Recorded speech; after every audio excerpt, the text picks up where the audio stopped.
you have given us your key battles, as you always do. Let's bring up the key battles that Dav Watmore thinks will define this contest at the Narendra Modi Stadium in Ahmedabad. First up, you've got Quinton de Kock, and you've got Naveen-ul Haq with him, who did go for a few against Glenn Maxwell, very simply because he was bowling in his hitting arc. Surely, yeah, but that very first wicket he took was an absolute gem. You know, just very much like Stuart Broad around the wicket. He draws the left-hander in, angles it in, and it leaves him. Nothing you can do.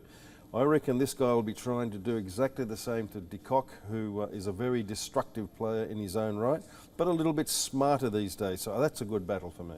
Okay, battle number 2 for Dav Watmore is Rassie van der Dusen, and he's pitted him against Mujibur Rahman, who I just felt that the way Rashid bowled at that stage of the match, they expected a lot from Mujib, but he too was guilty of sort of providing ammunition to a certain Maxwell. Yeah, he wasn't alone, was he? He had a few mates with him, but generally this guy's not easy to get away. And Maxwell was in a very special situation where they had to get runs to win. I think this little battle, you know, is also a very, very important one. This fellow very difficult to shift.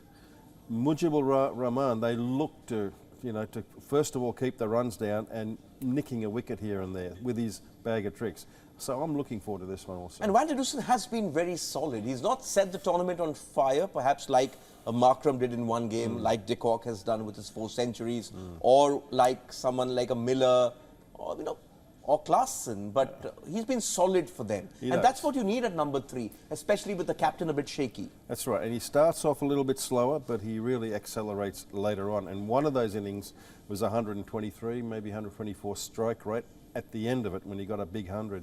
So he's also very important to that team. Okay, next one, you've got, I'm already looking forward to this. The big man, the big hitting man, Klaassen against the wily young fox. He's not that old. It's Rashid Khan. No, he's not. And but this promises to be a mouth-watering one also, because Klaassen is no slouch. He loves to hit the ball, particularly against the spinners. And where he bats, he's going to receive a lot of slow bowling. Rashid Khan will definitely have some overs up his sleeve, particularly for him and for David Miller.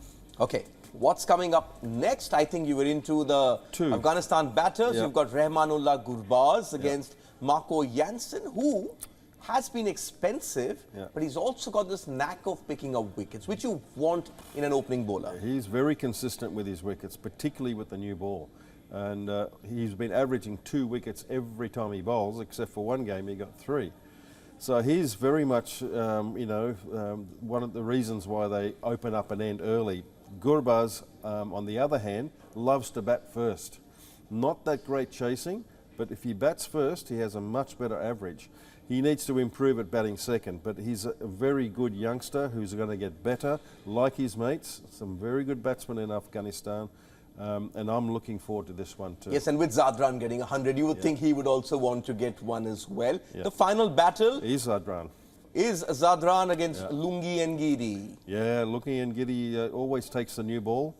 He's a big strapping fella that hits the deck hard, and he moves a little bit. He's improved a lot with his variation too, I have to say, but Zadran, very happy for him.